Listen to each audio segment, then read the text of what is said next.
En esta época, la técnica de enseñanza era rudimentaria pero efectiva. Tenía su fundamento en la cultura. El tipo de educación que recibió el hombre primitivo fue la educación espontánea o educación imitativa. El joven llegaba adulto intentando repetir en su propia vida lo que veía a su alrededor, y esto le permitía incorporarse a los trabajos de su comunidad. Se cree que en Egipto existieron dos tipos de escuelas para las clases populares, una dedicada a los sacerdotes en donde aprendían astronomía y matemática, y otra para el aprendizaje artesanal, en la que se enseñaban oficios menores como la agricultura o las artes militares. La educación para las clases dominantes contaba con tutores que enfocaban sus enseñanzas en la formación para la política. Los conocimientos se heredaban de generación en generación por transmisión oral. La cuna de la filosofía muestra la educación más formal. El surgimiento de ramas de la filosofía permite la creación de escuelas que eran vigiladas por el Estado y administradas por un magistrado dedicado a distribuir los recursos necesarios para la manutención de estas. El rol del docente dependía de la corriente filosófica que representaba. Los métodos empleados fueron la mayéutica, la dialéctica y el empirismo, entre otros.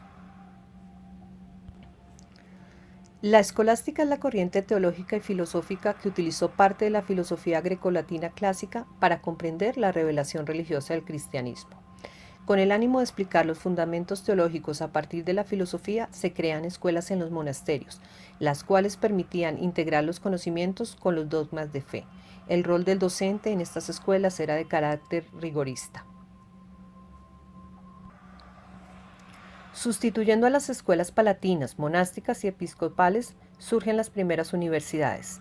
Estas fueron patrocinadas primero por la Iglesia y luego por los reyes. Funcionaron como gremios, es decir, grupos de estudiantes y maestros que aprendían la teología o cualquier campo del conocimiento de la misma manera que se aprende un oficio.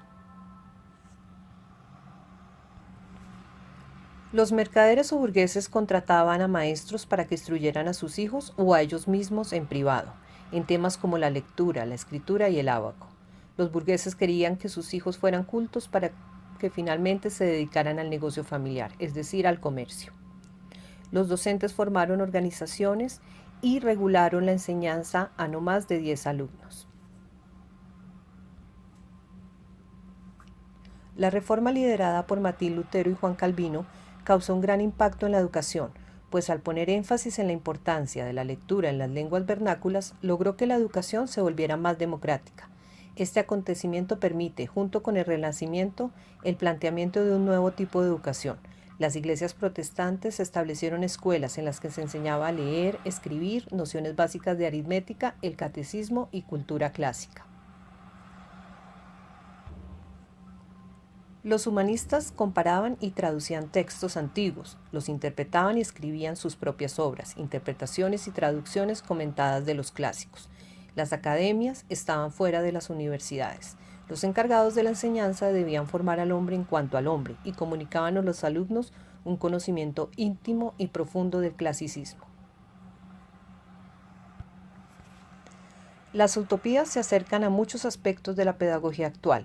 Esto se debió a que los ideales de la educación servirían de base para que durante el siglo XVIII los centros educativos integraran estas ideas a los espacios educativos. Podemos mencionar que en esta época el modelo pedagógico tradicional tenía al docente como centro de la enseñanza. Sin embargo, desde estas reflexiones se plantean modelos más motivadores, orientadores y estimuladores para los conocimientos del alumno. En la educación durante este movimiento, la fe como fundamento se desvaneció y surgió como nuevo fundamento la razón para la transformación del mundo, considerando así una autonomía consistente en la obediencia a sí mismo y en su formación la concepción ilustrada del ser humano, de la sociedad y de la educación. El papel del maestro era restringir el espacio del pupilo y advertirle los peligros de caminar solo en su búsqueda de la verdad y de la razón. Surge la educación como una herramienta propicia para el disciplinamiento, orden-control. Se despertó un mayor interés por la educación elemental y finalmente se estableció la escuela como un espacio cerrado por el que deberían pasar todos los jóvenes para ser educados. La pedagogía surgió como una ciencia que buscaba innovar la metodología didáctica para enseñar a numerosos grupos populares, cuya educación respondía a las expectativas de la industria. La revolución industrial no solo ocasionó una transformación tecnológica y económica, sino también social y cultural. Las primeras escuelas activas nacen en Finlandia, basadas en el trabajo manual. Además, estas escuelas se caracterizarían por la cooperación y el autogobierno.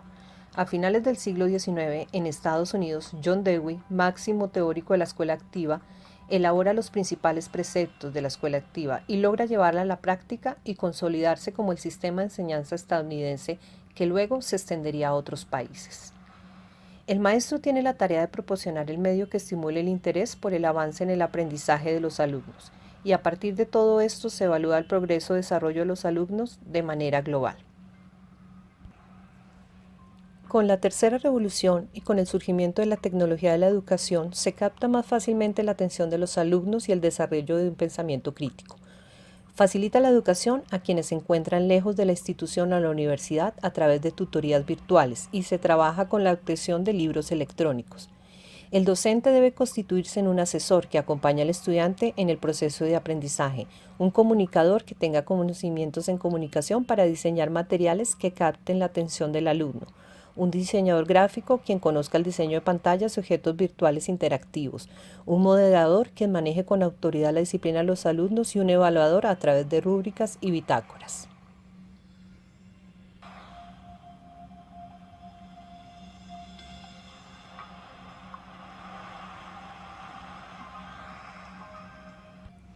Con el advenimiento de las nuevas tecnologías de la información y la comunicación, se cambia el papel por el teclado y la pantalla del computador. La información es digitalizada y se conjugan diversos elementos como el texto, el sonido, la voz y la capacidad de trabajar a distancia. Con el aprendizaje autónomo y significativo, los alumnos posibilitan una formación amplia de pensamiento, de investigación y de globalidad.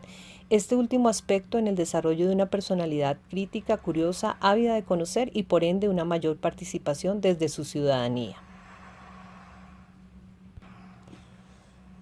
La educación asiste a una revolución tecnológica, ya que a través de Internet y sin moverse de la silla, es posible acceder a textos y documentos, visitar países, ponerse en contacto con personas de otras culturas, aprender otro idioma, hacer cursos, leer libros, visitar bibliotecas, etc., estableciendo de esta manera nuevos paradigmas en la forma de enseñar y aprender.